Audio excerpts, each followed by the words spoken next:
Welcome back to the Bike Alex, today the riders and thrill seekers. In today's video, we're diving deep into the legend, the myth, the monster, the Kawasaki KX 500. Known for its unmatched power, brutal acceleration, and iconic two-stroke roar, the KX 500 has carved its name into motocross history.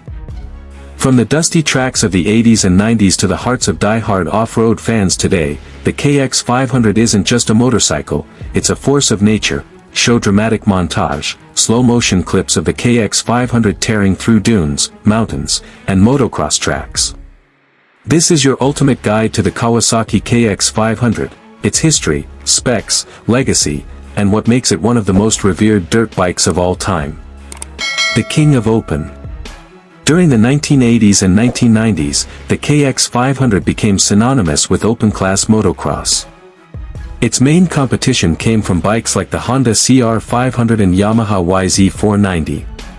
But the KX consistently stood tall, often outlasting its rivals on the track and in rider loyalty. Riders like Jeff Ward, a Kawasaki factory racer, helped cement the bike's reputation with national championships and numerous victories aboard the KX 500. Whether it was dominating the AMA Nationals or crushing desert races like the Baja 1000, the KX 500's combination of power, reliability, and aggressive design made it a legend on both the motocross circuit and in off-road endurance challenges. Design and ergonomics. On first glance, the KX 500 looks like a standard motocross bike, but the design tells a different story. The tall stance, beefy frame, and aggressive plastics hint at the power lying beneath. Kawasaki stayed true to their signature lime green design, making the KX 500 visually pop on any track. Despite its monstrous engine, the bike maintained relatively slim ergonomics, allowing riders to shift weight easily during aggressive maneuvers. The seat was firm but comfortable for races. The handlebars were wide, giving the rider optimal control during throttle-heavy sections and jumps. As for the frame, Kawasaki used a steel perimeter frame, tuned over the years for better handling and durability.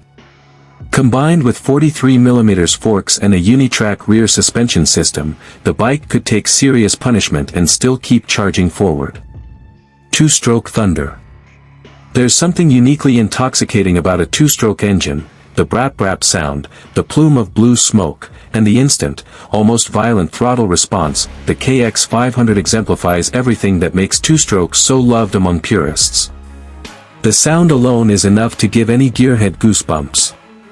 When tuned right, the engine delivers a screaming, high-revving experience that no four-stroke can replicate. However, it's not for the faint-hearted. Beginners often struggle with the brittle power band and lack of traction control or electronics. But for seasoned riders, this is the purest form of motorcycle adrenaline.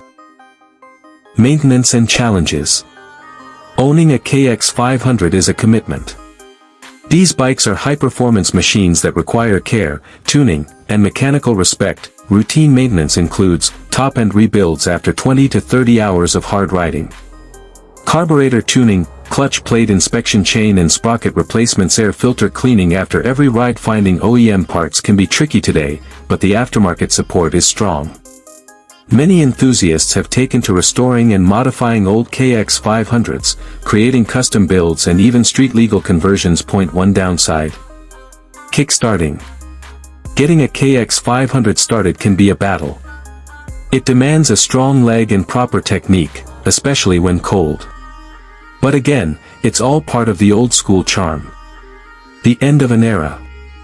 Kawasaki ceased production of the KX 500 in 2004, bringing an end to over 2 decades of domination. The rise of four-stroke engines, with their smoother power and easier emissions control, pushed two-strokes out of mainstream motocross. It was the end of an era. Riders who had grown up with the KX 500 mourned its departure, while others saw it as the last true gladiator of the open class. But while production ended, the legend did not. The resurrection. Today, the KX 500 enjoys cult status. Hardcore fans restore them, race them, and even modify them to modern specs. There's an entire subculture of builders crafting custom KX 500 AF builds, essentially KX 500 engines in modern aluminum frames, combining old-school power with new-school handling. You'll find these bikes ripping through dunes, taking podiums in hill climbs, and dominating two-stroke meetups around the world. Online forums, Facebook groups, and YouTube channels dedicated to the KX 500 continue to grow.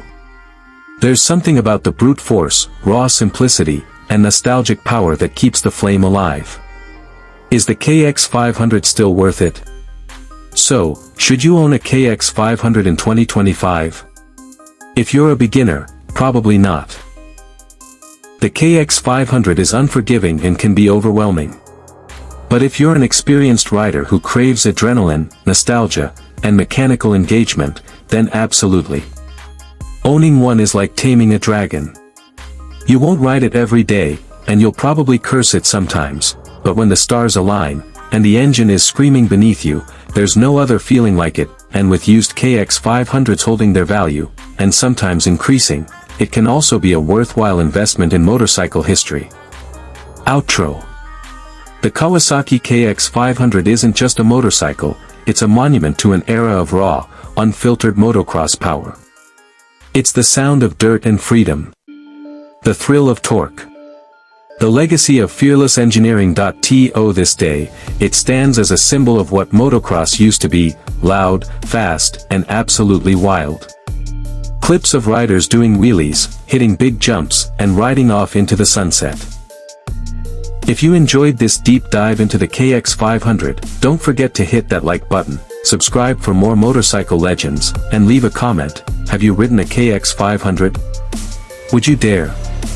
Thanks for watching, and as always, ride safe and ride hard.